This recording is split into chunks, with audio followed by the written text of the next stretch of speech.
갈수록 기후변화로 인한 재난 피해가 커지고 있습니다. 이번 여름도 그랬고 앞으로의 대비도 중요한데요. 오늘 무슨 일 이슈에서는 충북대학교 국가위기관리연구소 권설아 재난안전혁신센터장과 이야기 나눠보겠습니다.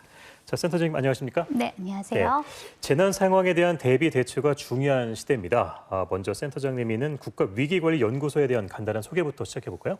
주로 저희 연구소는 유엔의 재난관리기구인 UNDRR과 관련 국제기구인 아시아 재난대비센터인 ADPC와 함께 아시아 태평양 지역에 대한 위기관리 연구 프로젝트, 그리고 전국의 위기관리 분야인 석박사 전문 인력을 양성하고 교육하는 업무, 그리고 국내의 위기관리 이론과 실천의 네트워크 허브 중심의 역할을 하고 있고요. 국내의 위기 관련 데이터베이스를 많이 축적하고 있습니다. 또한 재난 피해자 지원을 위한 국내의 기관과 연계 활동을 수행 중에 있습니다. 네.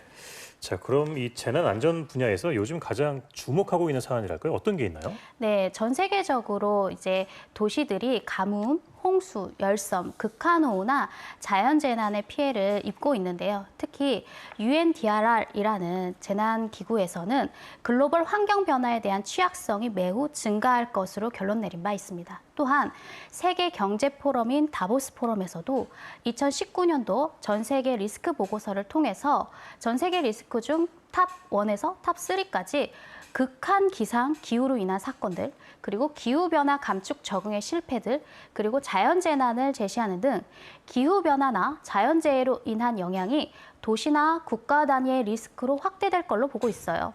우리나라 같은 경우에도 올해 6월 13일 정부 부처의 합동 토론회에서 진행한 제3차 국가 기후위기 적응 수정 보완 대책에서도 도시 기본계획 수립을 할 때 재해 취약성을 분석하고 이 취약성을 1, 2등급별로 나누어서 이 등급에 우선해서 건축물에 대한 방제 계획을 수립하도록 지침을 개선하고 있고요.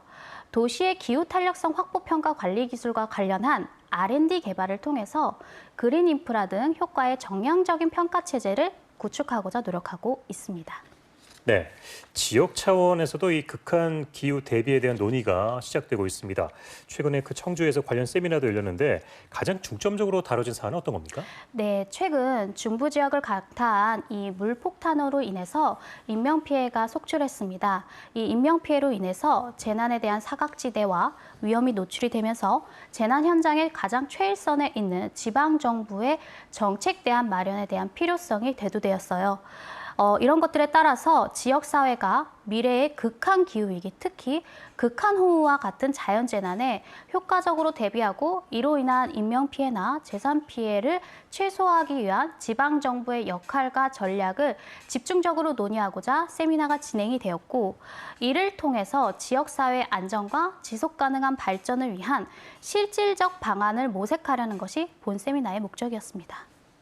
네, 실제 이번 집중호우로 충북 지역에 큰 비 피해가 있었는데 현재 충청북도의 극한호우 대비 역량에 대해서는 어떻게 평가가 됐습니까? 네, 본 세미나에서 올해 내린 이 집중호우로 인해 충청북도의 인명피해는 총 31명, 사망 17분, 부상 14명, 재산피해로는 1,405억 원의 재산피해가 발생했습니다. 여기서 문제로 지적된 건 다만 경험에 근거한 사후복구 위주의 재난관리나 안전관리 체계로 인해서 과거에는 우리가 경험해보지 못했던 이러한 대규모 재난 혹은 신종 재난, 그리고 사회구조 변화 등 심각해지고 다양해지는 이 재난 위험에 대해 적절하게 대응할 수 없었다라는 한계가 지적됐고요. 특히 이러한 상황이 대규모 재난 상황이 발생했을 때 신속한 재난 대응을 위한 지자체의 권한이나 역량이 부족했다. 그리고 지자체와 유관기관 간 협력 역량이 미흡했다라는 것들이 반복적으로 지적되었습니다.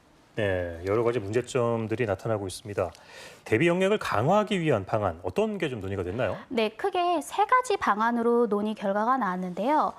첫 번째로는 지방정부의 위기관리 역량을 어떻게 강화할 것인가, 두 번째로는 재난 피해자들에 대해서 어떻게 우리가 대응하고 지원할 것인가, 마지막 세 번째로는 지방정부에서 재난안전 정책을 어떻게 수립하실 것인가라는 논의가 됐습니다. 우선 지방정부의 위기관리 역량 강화를 어떻게 할 것인가를 살펴보게 되면요.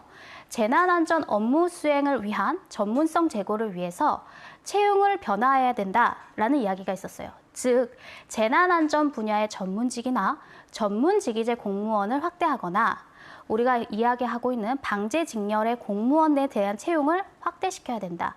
그리고 체계적인 이들에 대한 경력 개발을 위해서 제도를 마련하고 특히 이 재난안전관리 업무가 난이도도 매우 높을 뿐더러 강도도 매우 높습니다. 그래서 이러한 업무 강도에 따라서 이들의 업무 수행을 정확하게 측정해서 성과 관리를 해줘야 된다. 라는 내용들이 나왔고요.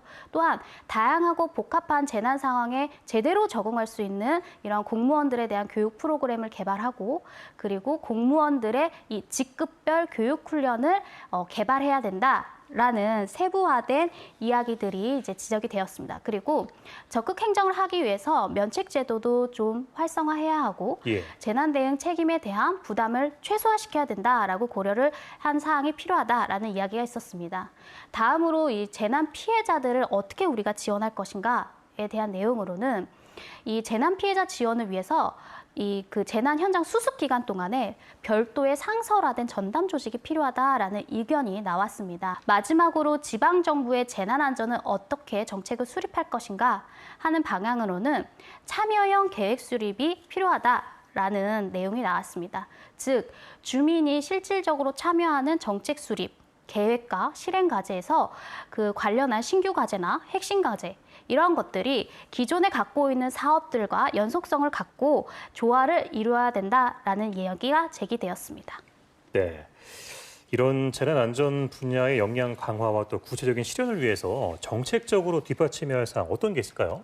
네, 지방 정부는 현장 중심의 재난 안전 환경 위기 요인 분석과 해결 방안을 분석해야 됩니다. 즉 거시적으로 우리가 환경 분석을 하는 것은 좀 지양해야 되고요. 일상생활 주변의 위기 요인을 발굴하고 분석해서 이에 따르는 해결 방안을 설정해야 됩니다. 이를 위해서는 과거에 있었던 재난 사례를 철저하게 분석하고 현재의 재난 취약 지역이나 시설들을 찾아보고 과제를 지행할 당시에 재난 피해 발생했을 때 현장 조사를 통한 종합적인 분석이 필요합니다. 네. 자, 그럼 오늘 말씀은 여기까지 듣겠습니다. 고맙습니다. 감사합니다. 네, 지금까지 충북대학교 국가위기관리연구소 권설아 재난안전혁신센터장과 함께했습니다.